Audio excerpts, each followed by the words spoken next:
Pues gloria a Dios por esta palabra que el Señor nos convida. Les saludo a todos con mucho gusto. Gloria a Dios por sus vidas, familia. Me da mucho gusto saber que estás aquí. Saber que no has llegado aquí por coincidencia, por casualidad. Es porque el Señor te trajo. La palabra dice que nadie puede venir al Señor si primeramente Él no le llama. Así es que gózate, alégrate, porque fuiste llamado por Adonai para escuchar este mensaje, para conocer de su bendita salvación que es su Hijo amado, Cristo Jesús, Yahshua HaMashiach.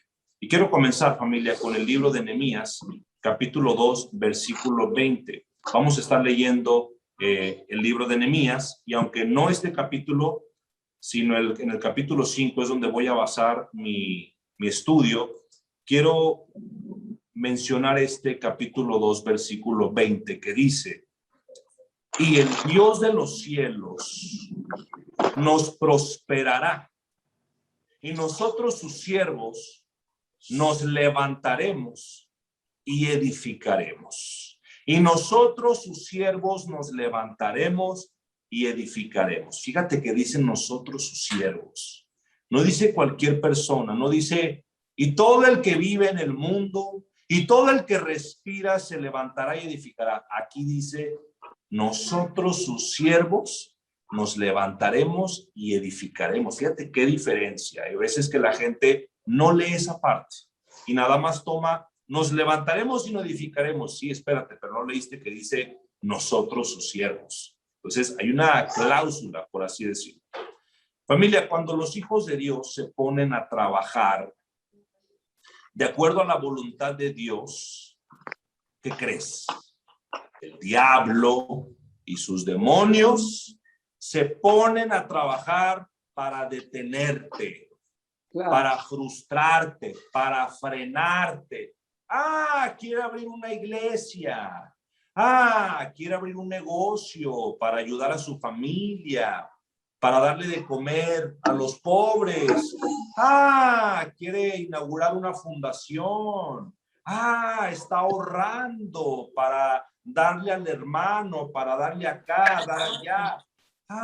Con que está pensando en abrir un lugar de oración para rescatar almas. Muy bien, dice el diablo. Entonces, vamos a detenerlo. Fíjate, vamos a detenerlo, dice el enemigo. El enemigo se le ha dado mucho poder, como lo hemos estado estudiando en la palabra. Tiene mucho poder, efectivamente, mucho poder, porque Adonai así lo ha querido, para su gloria y para su honra, y él sabe por qué le ha dado tanto poder. Él es un sabio que excede nuestra sabiduría, pero yo confío en Adonai, en que todo lo que él hace es bueno, es perfecto y es agradable. El diablo, hermano, cada vez que tú tienes una idea, una intención, un anhelo de agradar a Dios, el diablo siempre te va a querer frenar, siempre. Y va a hacer hasta lo imposible para que lo dejes de hacer, para que digas, ya, ahí muere. Lo intenté, quise ser pastor, le prediqué a mucha gente de aquí, de allá, de acullá, y nadie iba a la iglesia.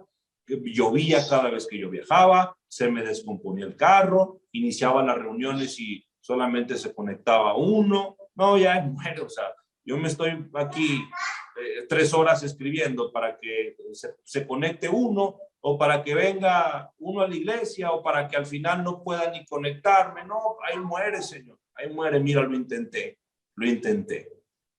Eso es lo que el diablo quiere. Eso es lo que el diablo quiere que tú digas, ahí muere. Yo levanté un negocio, una institución, un lugar para glorificar el nombre de Dios, y no, en lugar de ponerse bonito, se va poniendo más feo. Ahí muere. Eso es lo que el diablo quiere que digas, ahí muere. El diablo inspiró, hermanos, y ha inspirado hasta el día de hoy ciertas filosofías. Y esta cosa ha ocasionado problemas y obstáculos hasta el día de hoy. Quiero hablarte de este varón de Dios, un líder que se llama Nehemías. El diablo también le puso muchísimos obstáculos a este varón de Dios, muchísimos, para que este varón no reconstruyera el muro de Jerusalén.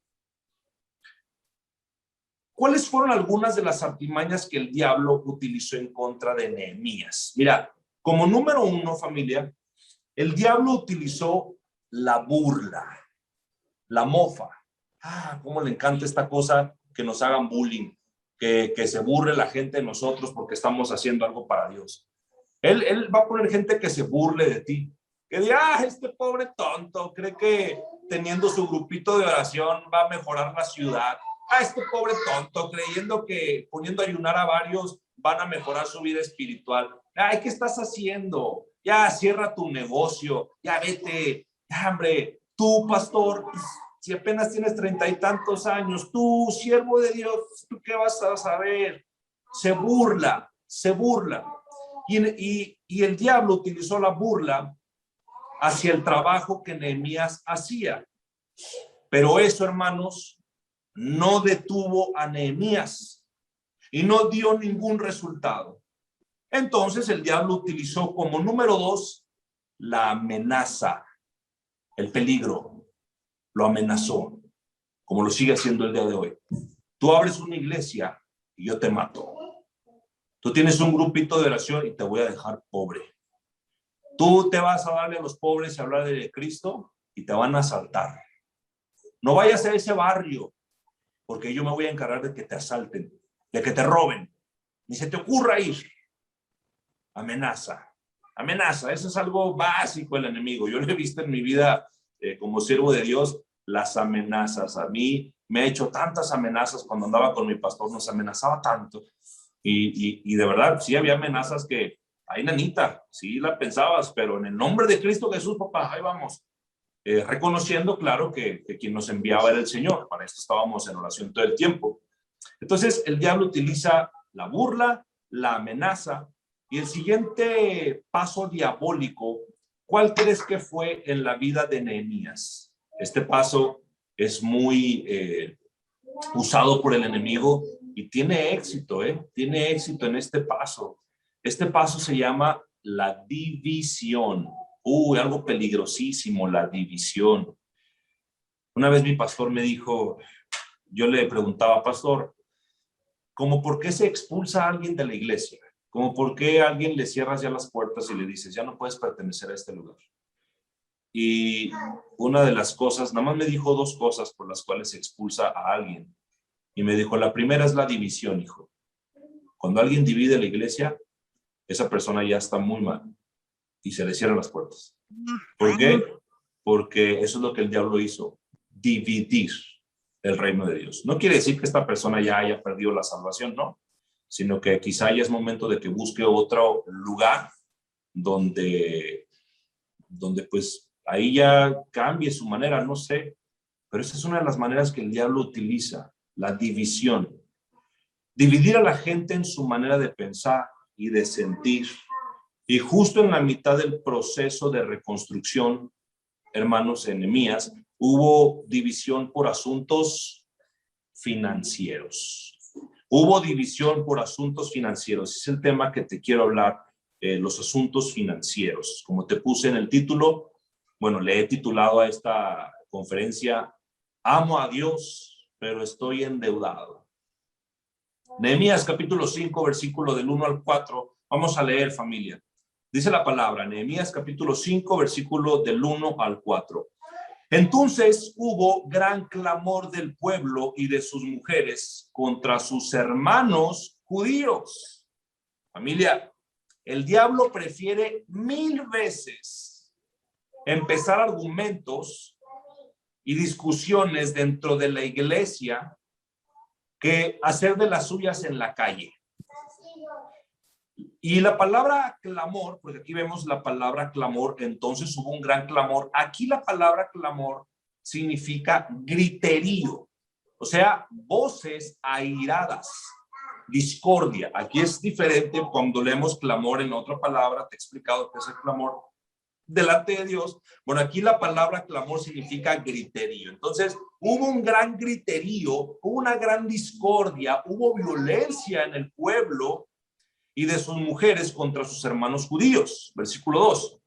Había quien decía, nosotros, nuestros hijos y nuestras hijas, somos muchos Por tanto, hemos pedido prestado para comer y vivir. Mira, pedir prestado no nada más es cosa del siglo XXI.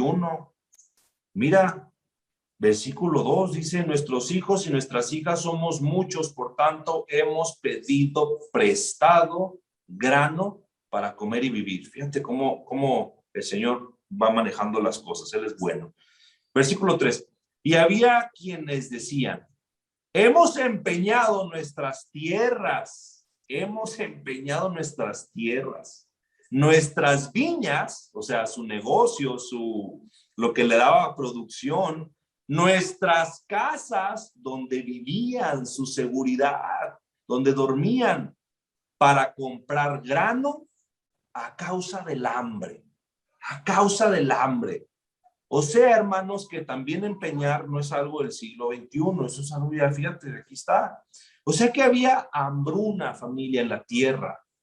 La inflación era muy alta y era muy difícil de conseguir alimentos. Versículo 4. Y había personas que decían, hemos tomado prestado dinero para el tributo del rey sobre nuestras tierras y viñas. Ahorita te explico esto. Aquí, familia, aquí en esto que te acabo de leer, aunque no parezca, vemos una fórmula para la libertad financiera. Una fórmula que solamente el Señor nos puede explicar. Cuando yo empecé a escribir este mensaje, como ayer te dije, a veces el Señor me mete en aprietos y digo, ay Señor, ¿para dónde vas? ¿A dónde? Y luego, Padre, ¿cómo voy a salir de esto? Bueno, pero el Señor es bueno, porque aquí vemos una fórmula para la libertad financiera, fórmula que yo también necesito, fórmula que yo soy el primero que dice, Padre, fórmula que seguramente la necesitas o la vas a necesitar. Una fórmula que, para serte sincero, yo no había puesto tal cual así en un mismo mensaje hasta el día de hoy. Alguien ha dicho que el nervio más sensitivo del cuerpo, hermanos, es aquel que conecta el cerebro con la billetera. Alguien dijo que ese es el nervio más sensitivo. Y esto puede ser verdad porque cuando se habla de finanzas, sobre todo en la iglesia, la gente escucha con atención, le llama la atención este tipo de mensajes, pero al mismo tiempo se ponen nerviosos. Ya de seguro el hermano me va a poner a que dé, ya me va a pedir al último, me va a decir, pues órale, necesito tus 20,000 pesos. No, la gente se pone nerviosa porque desgraciadamente si hay lobos vestidos de ovejas que predican este tipo de cosas para al último decirte, si el Señor dice que des tu carro, dámelo a la iglesia. Entonces, hay gente que abusa de estos mensajes. Familia, toda la escritura de la palabra de Dios es inspiración de Dios. Y esta palabra que el Señor nos da es de gran provecho. Pero para que nosotros verdaderamente la aprovechemos, debemos hacernos 3 preguntas. En el capítulo 5 de Nehemías vamos a descubrir 2 cosas. Las preguntas que tenemos que hacernos es cómo se aplicó, cómo se aplica y cómo se seguirá aplicando toda esta instrucción que el Señor me da en la palabra. Porque hay gente que dice, no, pues esto ya no queda para mí hoy. No, pues el Antiguo Testamento, pues no, ya no se hace esto. Acuérdate que el Antiguo Testamento es sombra del Nuevo Testamento. Todo está conectado.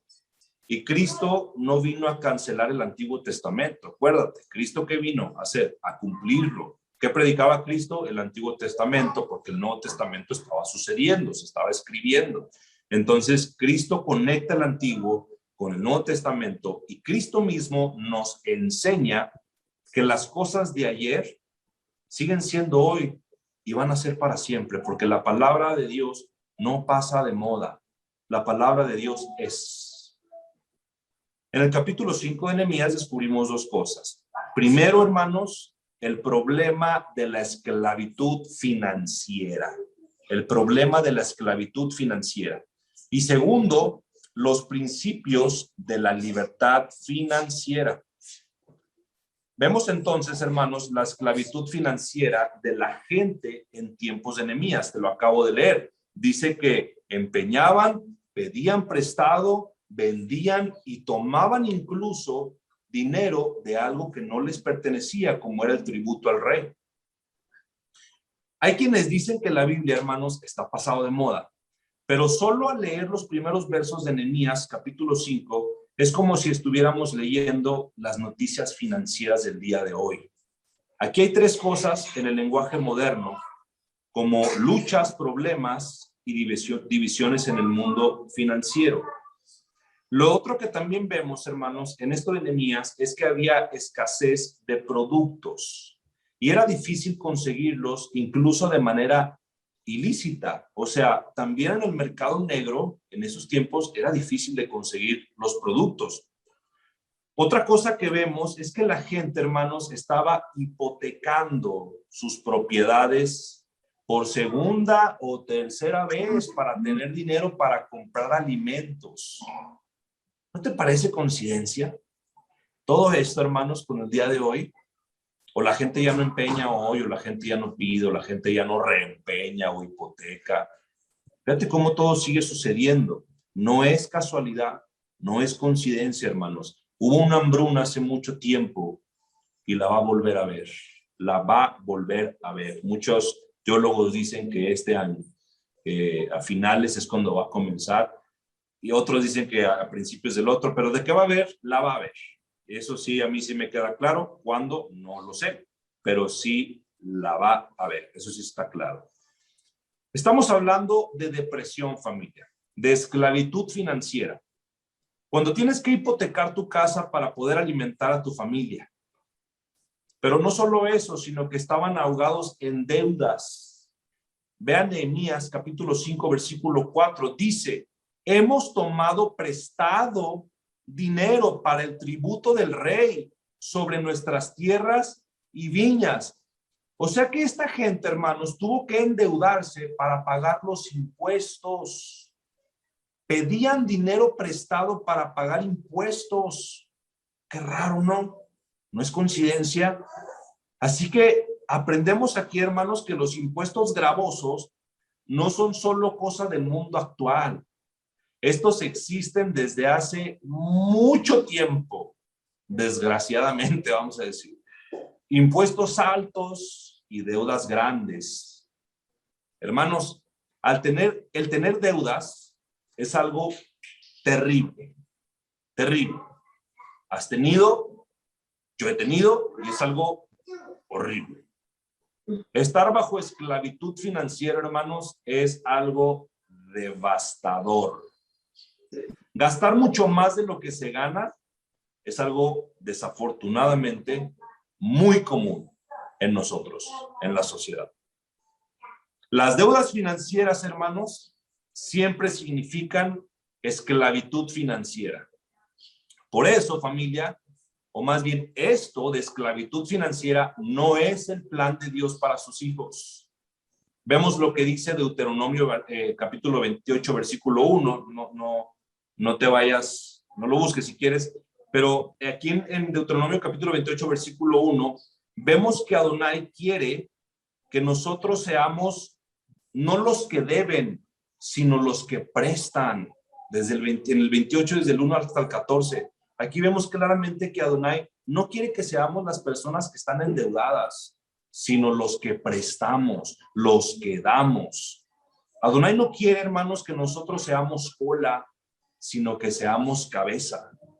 Él quiere bendecir a su gente sobre todas las naciones, familia, y quiere darnos en todos los sentidos, y en este caso, hablando, nos quiere dar libertad financiera. Nos quiere dar libertad financiera. Acuérdate que Cristo vino ¿para qué?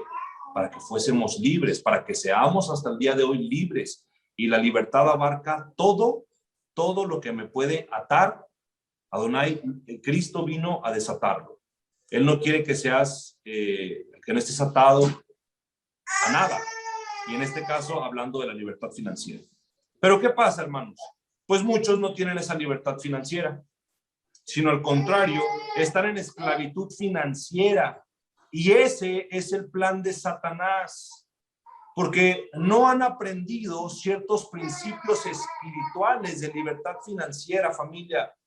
Lo que el diablo quiere es mantener en esclavitud a la gente, y a él no le importa qué clase de esclavitud sea. A él solamente le interesa que seas esclavo.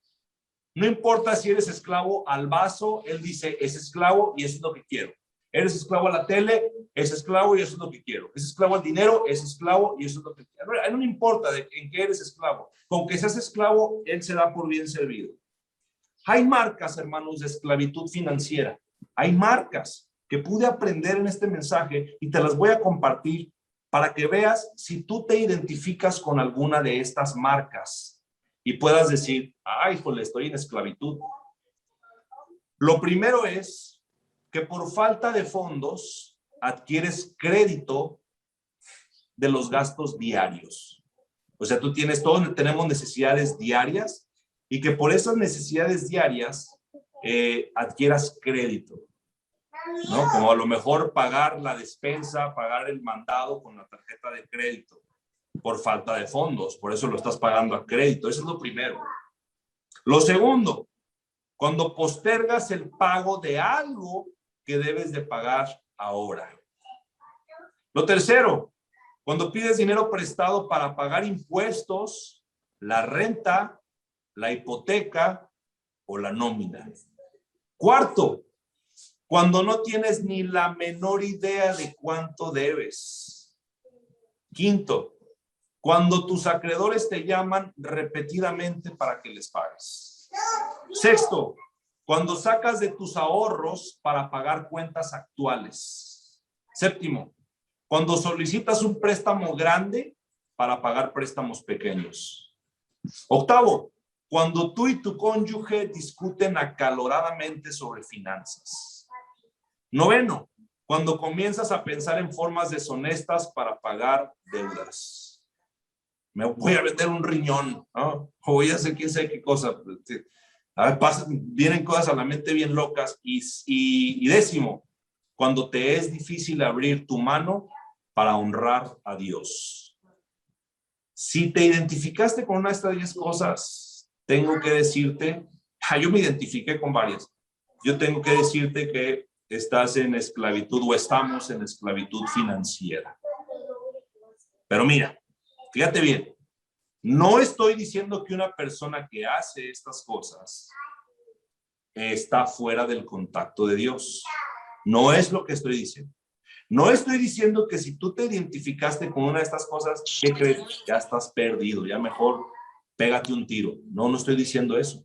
No estoy diciendo que Adonai ya no te quiere, que Adonai ya no le importas. No, ese chavo está bien endeudado, ahí muere ya, haz lo que quieras con tu vida. No, no, hombre.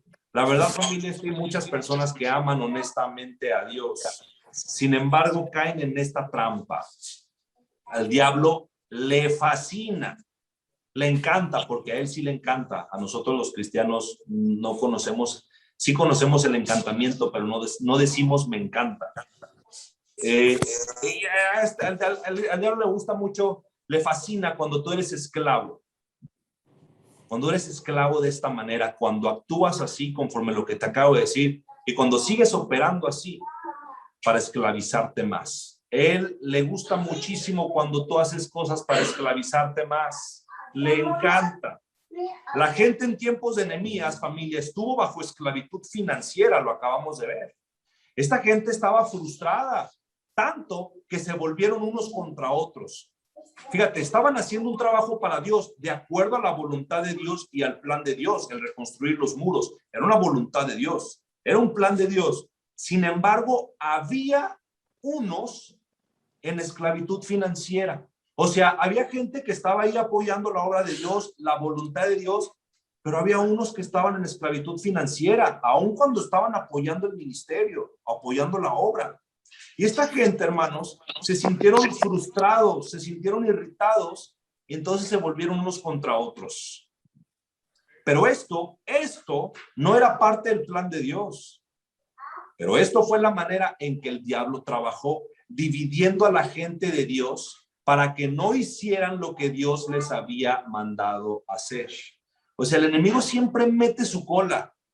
Ahí entre la iglesia, entre los cristianos, entre los que estamos enamorados de Dios, mete su cola para dividir. Él siempre va a buscar dividir, porque fue lo que hizo en el cielo. Dividió. Y por eso lo sacaron a patadas. Hermanos, quiero aclarar que no solo la gente pobre es la que está en esclavitud financiera. Porque muchas veces vemos a los pobres y decimos, sí, pues está en esclavitud financiera, por eso es pobre. No, la verdad es que la gente rica también puede estarlo. Vemos Nehemías, capítulo 5, versículo del 6 al 8. Dice la palabra, y me enojé en gran manera cuando oí su clamor y estas palabras. Y entonces lo medité, está hablando Nehemías, y reprendí a los nobles y a los oficiales y les dije, ¿exigen interés cada uno a vuestros hermanos? Y convoqué contra ellos una gran asamblea. Y les dije, nosotros según nuestras posibilidades rescatamos a nuestros hermanos judíos que habían sido vendidos a las naciones. Y ustedes venden a sus hermanos y serán vendidos a nosotros. Y callaron porque no tuvieron nada que responder ante las palabras de Nehemías. Hermanos, en la ley de Moisés estaba escrito que ningún judío podía cobrar intereses a otros judíos. A un gentil sí, pero a un judío no. ¿Qué era un gentil? Pues alguien ajeno a los judíos. A ellos se les podía cobrar intereses, pero a un judío, alguien de la misma raza, no se le podía cobrar intereses. Esto lo establece la ley. Pero estos judíos estaban quebrantando la ley y estaban cobrando grandes intereses a su propia gente y poniéndolos así bajo la esclavitud financiera. Y esto disgustó en gran manera al profeta de Dios. ¿Por qué estaban operando así estos cuates, cobrándole interés a su propia gente? Bueno, en ese tiempo porque estaban movidos por el enemigo. Por eso el profeta de Dios se disgustó en gran manera. Entonces los reunió y les leyó la palabra de Dios. Y les dijo que dejaran de hacer aquello que iba en contra de la ley. Aquellos judíos ricos que estaban aprovechándose de la situación eran tan esclavos de las finanzas como los pobres a quienes estaban explotando. Familia, el dinero es un maravilloso siervo mientras lo tenemos como siervo, pero es un amo insensible y exigente cuando permitimos que se convierta en nuestro amo. ¿Tienes acaso más fe en el dinero y en las cosas materiales de Dios? Si tu respuesta es sí, no te voy a condenar, no te voy a decir, quítate de aquí, Satanás, no. Más bien, debes de saber que esto es esclavitud financiera. Si estás confiando más en las cosas materiales que en Dios, estás en esclavitud financiera. Y esta es la peor clase, hermanos, que un hombre puede experimentar, un hombre o una mujer. Si tú quieres saber qué tan rico eres, suma todas las cosas que el dinero no puede comprar y que la muerte no puede destruir. Esto, mi hermano, es genuina y verdadera riqueza. ¿Tienes ambiciones y metas en tu vida que no están dentro de la voluntad de Dios? Por ejemplo, hay cosas que quieres hacer con tu dinero que te da vergüenza decírselas al Señor o incluso invitarlo a este proyecto. Si es así, déjame decirte que estás en esclavitud financiera. Si tú le estás ocultando las cosas financieras al Señor, déjame decirte que estás en esclavitud financiera. ¿Tienes un ardiente deseo de tener dinero y de ser muy rico lo antes posible, sea como sea, caiga quien caiga? Si es así, estás en esclavitud financiera. ¿Comprometes tu ética y tus valores cristianos y fracasas en honrar y cumplir tus obligaciones morales? Si es así, estás en esclavitud financiera. Hay gente muy pobre en esclavitud financiera, familia, pero también hay gente muy rica en esclavitud financiera. El diablo las tiene a todas. A los primeros los esclaviza por la falta de dinero y a los segundos los esclaviza por el exceso del dinero. Nehemías, hermanos, estaba realmente enojado con los judíos ricos y los nobles que estaban extorsionando a sus propios hermanos. Y en el capítulo 14, versículo 14, les llama la atención para que vean cómo Nehemías vivía, cómo él vivía. Porque Nehemías, hermanos, no fue la clase de líder que dice, no hagan lo que yo hago, sino hagan lo que yo digo. Él fue la clase de líder que como el apóstol Pablo, él dijo, seguidme, porque yo sigo a Cristo. Mira cómo vivió este gran líder, Nehemías, este varón de Dios. Y creo que de su manera de vivir, familia, podemos sacar ciertos principios para la libertad financiera, porque creo que si caíste en alguna de estas cosas que te acabo de comentar y tú dices, sí, estoy en libertad financiera, perdón, en esclavitud financiera, lo primero que tienes que hacer es aceptarlo. Lo primero que tienes que hacer, sí, la verdad, sí, pues no nada más una, mi hermano, en 9 de las que dijiste me encuentro.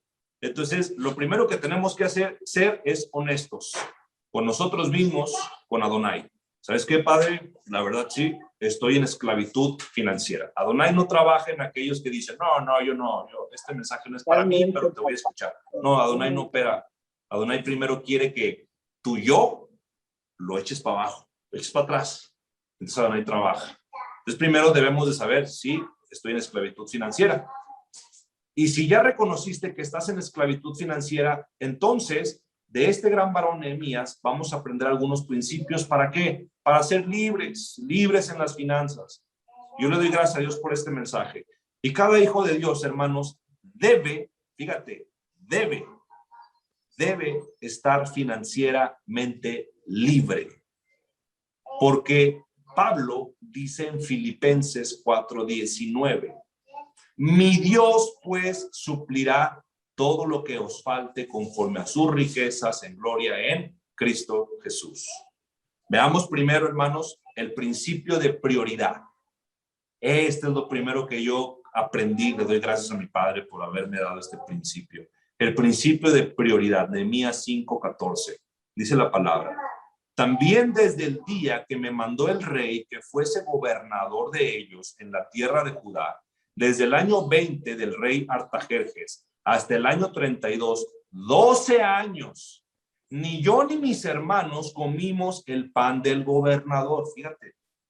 Pero los primeros gobernadores que fueron antes de mí abrumaron al pueblo y tomaron de ellos por el pan y por el vino más de 40 siclos de plata, y aún sus criados se enseñoreaban del pueblo, tal cual vemos hoy. Pero yo no hice así a causa del temor de Dios. ¿Qué es lo que hacen hoy los gobernadores? Primero tomo para mí, primero para mi casa, primero para los míos, y hasta el que tiene el puesto más bajo al lado del gobernador se siente más que los demás. Primero el gobernador dice mi casa, mi familia, los míos, y después el pueblo. Y eso es lo que dice Nehemías, que así pasaba. Fíjate cómo se vuelve a repetir, fíjate cómo vemos hoy lo mismo.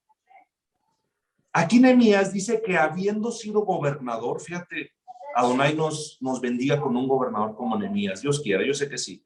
Aquí Nehemías dice que habiendo sido gobernador de ese territorio por el mismo rey Artajerjes, Nehemías tenía todo el derecho de cobrar impuestos al pueblo para cubrir sus propias necesidades personales. Nehemías tenía la concesión para inventarse un impuesto porque me quiero comprar un carro nuevo, porque me quiero ir de viaje a las Bahamas. Él tenía la concesión para inventarse los impuestos. O sea, tenía derecho a un salario, tal y como los anteriores gobernadores lo habían hecho. Pero notemos lo que Nehemías dijo. Pero yo no lo hice así a causa del temor de Dios. Pero yo no lo hice así, lo dice en el versículo 15. A causa del temor de Dios. Nehemías tenía derechos, familia y concesiones, pero él no las utilizó. Él se rehusó a tomar lo que por derecho le pertenecía, por temor a Dios. ¿Qué quiso decir con eso? Que estando en tal estado de emergencia, porque había hambruna, y habiendo tantos problemas, él estaba decidido en olvidarse de sus derechos a fin de que el Señor fuera glorificado. En otras palabras, hermanos, él estaba poniendo a Dios primero. Tenía sus prioridades en orden. Eso es algo que a mí el Señor me invita hoy y te dice, prioridades en orden. Y primero es Adonai. Primero es Yahweh. Primero es el Señor. Primero es el Santo Bendito.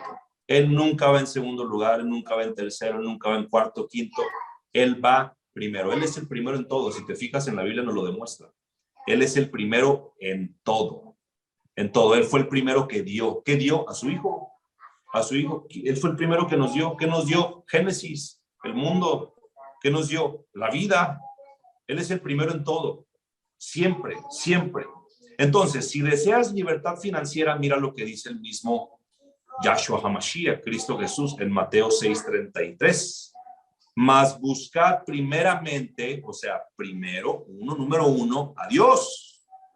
El reino de Dios y su justicia, y todas estas cosas pues serán añadidas. A Adonai en la Biblia nunca se le baja a otro puesto, nunca.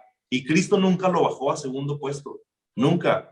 Primero dice, busquen primeramente el reino de Dios, busquen a Dios primero, porque Él sabe qué importante es para el Padre que lo pongamos en primer lugar. Hermanos, el Dios Todopoderoso no trabajará desde un segundo lugar. Y mientras tú tengas tu negocio, tus planes, tus deseos, tu familia, tus ambiciones como cosa prioritaria en tu vida, nunca, nunca, nunca vas a tener libertad financiera. Pero Jesús ha prometido que si tú lo tienes a Él como prioridad en tu vida y buscas primero el reino de Dios y su justicia, entonces que todas las cosas que anhelas te serán concedidas. Ese es el principio de prioridad, familia. Nehemías miró a las cosas que pudo haber hecho o tenido, pero no las quiso, ni las tuvo, porque prefirió primeramente glorificar ¿a quién? Al Padre, a Yahweh, al Santo. El temor de Dios, la voluntad de Dios significó más para él que ninguna otra cosa. Hermanos, si el dinero es tu meta, si el dinero es tu Dios, nunca vas a tener libertad financiera. Si tú no pones a Dios en primer lugar, eres un necio. No lo digo yo, lo dice la palabra. Eres un necio. Y estarás jugando un juego en el que siempre vas a perder. Un hombre alguna vez dijo, es muy difícil para mí esto de confiar y de tener fe. Yo manejo realidades. Y realidad es lo visible, realidad es lo palpable. Y esto es sí y no. Porque, por ejemplo, la casa, los muebles, la ropa son reales, ¿no? Las podemos palpar, nos las ponemos. Son reales en el sentido de que los vemos y están ahí. Pero no son reales en el sentido de permanencia porque no duran para siempre. Vemos en 2 Corintios capítulo 4, versículo 18. No mirando nosotros las cosas que se ven, sino las que no se ven. Pues las cosas que se ven son temporales, pero las que no se ven son eternas. La realidad no está en aquello que puedes palpar o sentir, hermano. La única realidad está en Dios. Él es eterno. Si tú pones tu confianza en las cosas que puedes ver y tocar y saborear, estás viviendo en un mundo temporal. Pero las cosas que no se ven son eternas, lo dice la palabra. Y cuando Adonai es nuestra prioridad, es que estamos en contacto con la realidad. Cuando tú pones a Adonai prioridad, es porque sabes, conoces la realidad. Nehemías, siendo un judío y siervo de Dios, sintió que debía hacer algo por su ciudad. Entonces, como líder, Nehemías convocó a los judíos a reconstruir los muros y las puertas de Jerusalén. Es decir, Nehemías, familia, se puso ¿a qué? A trabajar. Pero es que, familia, lamentablemente me he topado hasta el día de hoy, cada vez más, con gente que no quiere trabajar. Gente que la palabra trabajo le asusta. Y me podría ahorita darte muchos testimonios. Yo digo, ¿cómo es posible? Pues si hay necesidad, yo la verdad, yo creo que tú también, si hay necesidad, hasta lavar carros, hasta hacer tortillas de harina en la noche, hasta ir a vender lonches, lo que sea, a trabajar. Hay mucha gente aún en la iglesia, hay mucha gente incluso en los cristianos que busca posiciones importantes, pero que no significa demasiado trabajo, hermano. Mire, yo quiero ser aquí el administrador de la iglesia, además yo quiero ser el profeta de la iglesia, pero que no demande mucho trabajo, Señor, porque yo tengo que ir al gimnasio, luego voy con mi amigo. O sea, la gente quiere hacer quiere un puesto importante en la iglesia, pero yo nada más puedo de 6 a 7, ¿eh? No, pues espérate. Es por eso mucha gente anhela sacarse la lotería, familia. ¿Para qué? Para no tener que trabajar. ¿no? Tú y yo lo hemos pensado. Somos culpables, sí. Yo ya quiero sacar la lotería para no hacer nada. Pero se olvidan que cuidar el dinero da más trabajo. Da más trabajo cuidar el dinero. Nehemías financieramente estaba muy bien debido a su alto cargo en el gobierno del rey. Y Nehemías no vaciló en ir a Jerusalén y ponerse ropa de trabajo para reconstruir el muro. O sea, fíjate, el gobernador poniéndose una playera de Comex para ir a levantar el muro. Espérame. O sea, ¿cuándo has visto un gobernador? Sí, los ves cuando están en campaña. Hasta se ensucian, hasta descalzos andan. Pero ya nomás ganan y ya pura cosa de marca. Pero este gobernador, Nehemías, se puso la playera, se puso la gorra para atrás, se puso el pantalón cochino y vámonos a chambear. Hay gente, hermanos, sobre todo en países muy desarrollados, que vive de lo que el gobierno les da. Incluso el trabajar para ellos se les hace una decisión tonta, porque el gobierno dejaría de darles lo que les da. El trabajo es una palabra, familia, que a muchos asusta o incluso es hasta una mala decisión. No, porque si yo trabajo se van a dar cuenta, me van a dejar de dar mi pensión, mi dinerito, mi hermana, mi tío, mi papá me va a dejar de mantener. Mejor aquí me sigo haciendo el enfermo, el que no puedo hacer nada, porque pues así está más padre. El trabajo, hermanos, es otro principio de la libertad financiera. ¿Qué es lo que hizo Nehemías? Vemos, primero puso que a Dios como prioridad, número 1, y después puso manos a la obra. No tuvo ningún temor de ponerse la ropa de trabajo y ensuciarse las manos. Y como tercer principio, familia, bien importante, todos son muy importantes, la integridad. Nehemías 5:16. También en la obra de este muro restauré mi parte y no compramos heredad. Y todos mis criados juntos estaban allí en la obra. Nehemías pudo haber aprovechado la situación para enriquecerse a costa de otros, pero no lo hizo. Recuerda que no todo lo que es legal es correcto. Él no intentó sacar ventaja de los problemas de los otros y no quiso saber nada de hacerse rico aprovechando la necesidad y la angustia de los demás. Proverbios 28:20. El hombre de verdad tendrá muchas bendiciones, mas el que se apresura a enriquecerse no será sin culpa. O sea, Adonai va a hallar la culpa en aquel que a toda costa yo me quiero enriquecer y yo me voy a apresurar y yo me voy a apresurar. No será sin culpa, porque no eres un hombre de verdad delante de Dios. Pues él dice, el hombre de verdad va a tener muchas bendiciones. Eres capaz de vivir y hacer todo en integridad. Nehemías fue esa clase de hombre, familia, poner a Dios primero en todo, practicó el principio del trabajo y practicó el principio de integridad, viviendo una vida honesta, transparente, íntegra. El cuarto principio es el principio de generosidad. Nehemías 5:17.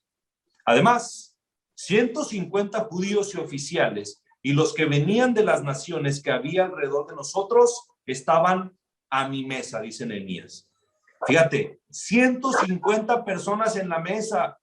¿Cuánto te costaría tener 150 invitados en tu mesa? Pero espérame, cada día y por 12 años, porque lo dice anteriormente, cada día y por 12 años, porque había hambruna. Obviamente, si había hambruna, pues vámonos a la casa del que sí tiene, ¿no?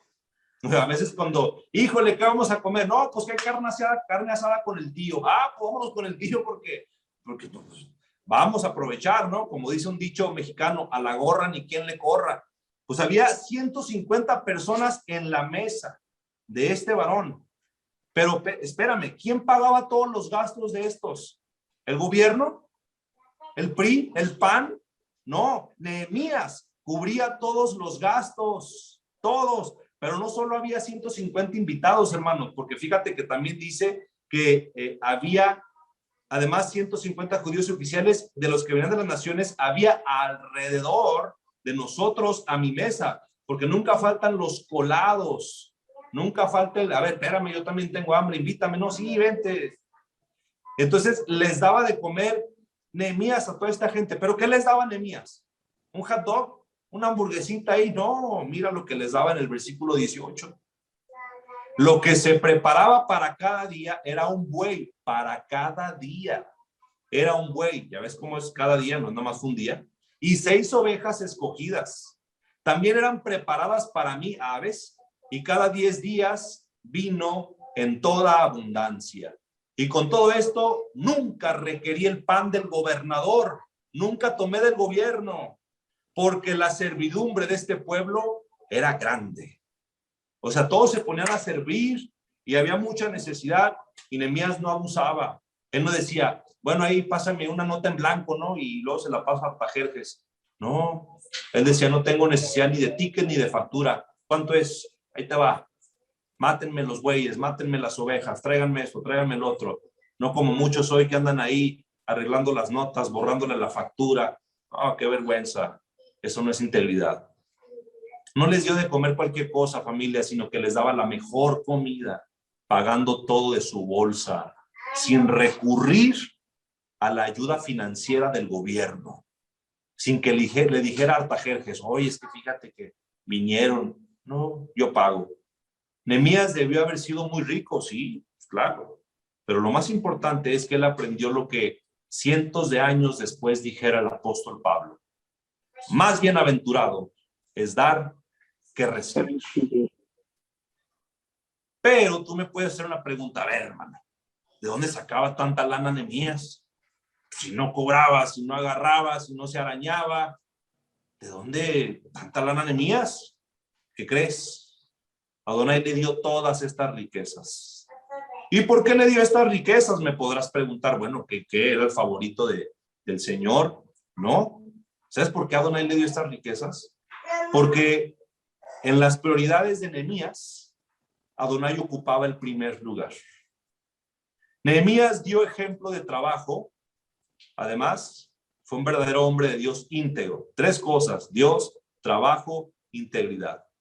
Entonces, no debe asombrarte que Dios lo colmara de bendiciones materiales. De alguna manera, Nehemías practicaba lo que Jesucristo diría más tarde. Fíjate cómo Cristo siempre está presente. Lo que Jesucristo diría más tarde. ¿Qué dijo Jesús más adelante? Dad y se os dará. Medida buena, apretada y rebosada darán en vuestro regazo. Porque nadie puede dar más que Dios, hermanos. Nadie puede decir yo he dado más que Dios, nadie. Y Nehemías sabía eso. Y porque Dios era generoso con él era generoso con los demás. Todo lo que tú tienes no te pertenece, déjame decirte. No, ¿cómo no? Si yo me mato de sol a sol para tener lo que tengo, ni siquiera eso es tuyo. Todo lo que tú tienes, Adonai te lo da. Si Él quiere, te puedes matar trabajando y no darte ni un peso. Como hay gente, tú puedes ver gente que trabaja todo el tiempo y no tiene. Porque Adonai da, Él es el que da. Y hay gente que trabaja 1 hora, 2 horas y ya tienen para vivir el resto de la quincena. ¿Por qué? Porque Adonai es el que da. Porque Él favorece a quien quiere favorecer, Él empobrece y enriquece. Y Él se muestra misericordioso con quien se quiere mostrar misericordioso. Sin embargo, tenemos que aplicar estos fundamentos, estos principios, que es prioridad a Dios, trabajar, integridad y generosidad. Segunda de Corintios capítulo 9, versículo 6. Pero esto digo, el que siembra escasamente, también segará escasamente. Y el que siembra generosamente va a cosechar generosamente. Familia, ya quiero terminar este mensaje. Adonai sabe nuestras necesidades.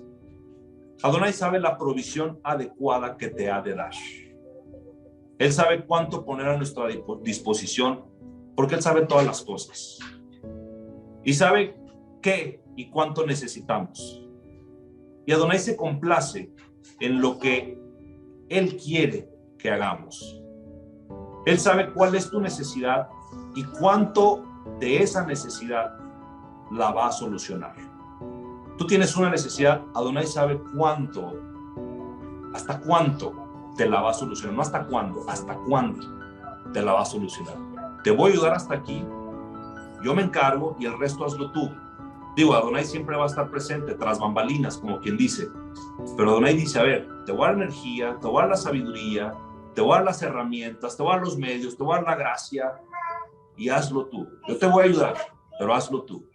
Y vemos cómo mucha gente es muy buena para vender. Qué bárbaros, qué bárbaros. Yo veo a mi hermana, veo a mi suegra, buenísima, o sea, gente muy buena para vender. Entonces, Adonai dice, a ver, yo te voy a ayudar de esta manera, pero también te voy a dar sabiduría, y eso depende de ti, que tú te muevas. Adonai nos capacita de manera adecuada para hacer lo que Él quiere que hagamos, familia. Porque Adonai nunca te va a pedir algo que no puedas hacer. Nunca. Adonai nos pide que demos de aquello que Él nos ha dado también. Adonai quiere que tú des para seguir dándote. Porque si Adonai te da y te da y te da, pues tu vaso se va a llenar. Y si tú no derramas tantito, pues ¿dónde se le va a echar más? Adonai va a decir, no, pues ya el vaso está lleno, no has derramado nada. Derrama, derrama, y yo te sigo dando. Y mientras más derrames, más te doy. De eso se trata. Y si estás derramando mucho, pues yo te cambio el vaso por uno más grande, por una jarra, y la llenas y sigues derramando. Y si ya te echaste la jarra, pues te doy un bote, un tambo, un garrafón. Porque Adonai quiere darte. Adonai nos pide que demos de aquello que Él nos ha dado, familia. Si yo obedezco a Dios, Él me va a honrar por haberle bendecido. Pero la generosidad, familia, solo es posible cuando nos humillamos delante de Dios y le preguntamos, Señor, ¿qué es lo que quieres que haga? ¿Cómo quieres que dé? La verdadera generosidad siempre va a glorificar a Dios y hará que crezcas en Él. Esto fue lo que este varón de Dios, Nehemías, practicaba. ¿Por qué? Porque él tenía contacto con Adonai día tras día. Por eso él sabía lo que tenía que hacer. Nehemías 5:19, fíjate lo que le dice Nehemías al Padre, y con esto se acaba. Acuérdate de mí para bien, Adonai mío, y de todo lo que hice por este pueblo. Fíjate cómo Nehemías le dice, Señor, acuérdate de mí para bien, y acuérdate, Señor, de todo lo que yo hice por este pueblo. ¿Por qué le dice esto Nehemías? Porque Adonai no se olvida de todo lo que haces para Él, honrándolo primeramente a Él. Cuando tú haces lo primero, Adonai jamás se le va a olvidar, jamás. El Señor quiere que seas libre. Por eso nos ha dado esta palabra. Yo bendigo al Señor porque no lo había puesto en un mensaje. Y yo soy el primero que levanta la mano en la esclavitud financiera. Y no me da vergüenza, al contrario.